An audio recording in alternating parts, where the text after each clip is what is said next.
Hello, cinema friends. Welcome to another edition of Cinesundry. I'm your host, Markus Seaberry, and today we're going to be reviewing the latest Marvel film, Eternals.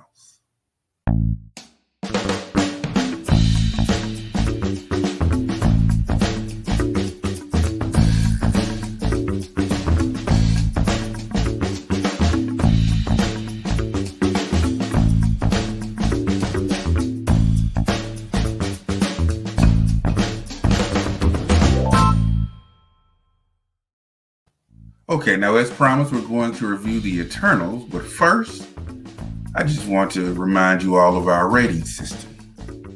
We have 3 categories. The highest category, the best film that they could possibly make, we call Auteur. This is a near perfect film. Then a film that has some good points but doesn't quite hit the mark, that's middling. And then there are films that are just plain downright awful. Those are the ones that we call hack. As in, like, why did this get made? Why was this greenlit? There were all kinds of other choices you could have made. All right, so let's get into the rundown. The Eternals are a race of ancient aliens. Their main task is to protect humanity from creatures called deviants. They've been waging war with the deviants for several centuries, and they're still fighting that battle when the movie begins. So let's talk about script and acting. The script was typical Marvel fare, serious moments, comedic moments. A little bit of action, although not as much as you would normally find in a Marvel film.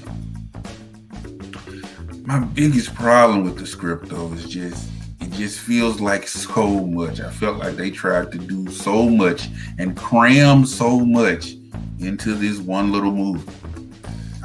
Honestly, it feels like they had enough material for 3 movies or a pretty good Disney Plus series. Now, the acting, on the other hand, is stellar. You have Salma Hayek.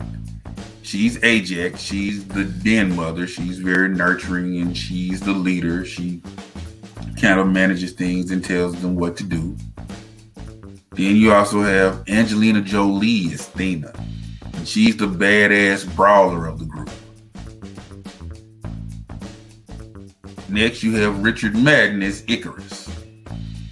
He's your brooding tough guy. He's angry. He's intense. Grrr. Now, to contrast that, you have Gemma Chan as Cersei. Now, I really like what Gemma Chan did with this character. She comes off very warm and kind and protective. It's a very good role for her, a very good look. And now there's 10 people on the Eternals team, but I was trying to point out the main guys. And the last main guy that I'm going to talk about is Kumail Nanjiani as Kingo. Now, he's a comedian in real life. He's done a lot of comedic projects, and he is mainly comic relief here. He is hilarious. He brings some much needed levity to the situations. And if you've seen him in previous work, you'll notice that he bulked up for this film because he wanted to appear more heroic. I respect the dedication, and I salute you for that.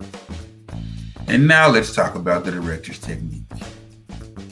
The director, Chloe Zhao, has little bits and techniques that she's known for, and this film is no exception. It has those sweeping shots and shots that show a great new location or area, and you see the person walking in them. They're all great.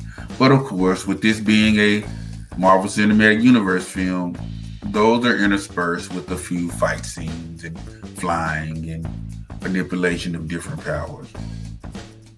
But overall, good stuff. Let's talk about my sentiment and rating. My sentiment was actually pretty good with this film. I felt really good at the end.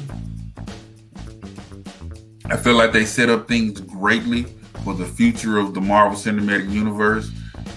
This phase is going to be interesting and exciting. And I think it's going to make stars out of a lot of unique characters that non-comic book readers weren't familiar with, similar to what they did with Iron Man, Guardians of the Galaxy, Ant-Man. So that's a good thing. But the problem, once again, goes back to the script. They just tried so hard and put so much into the movie. At some points, it was hard to follow. Now, I watched this film with my wife, and she used the term busy. She said the film was very busy, and I think she hit the nail on the head. It's just a lot. I felt like they were doing too much. And yes, I'm also aware that there's a possibility that one day I could look back on this and view this as a sacrificial lamb who had to take this hard road to give us lots of cool and exciting new stories in the Marvel Cinematic Universe. But also, I feel that each film should stand and fall on its own merit. And so based on that thinking, I have to give this one a middling. That's right, middling. There were good ideas, there were good points. It just didn't quite stick the landing, didn't quite bring that ship into the shore.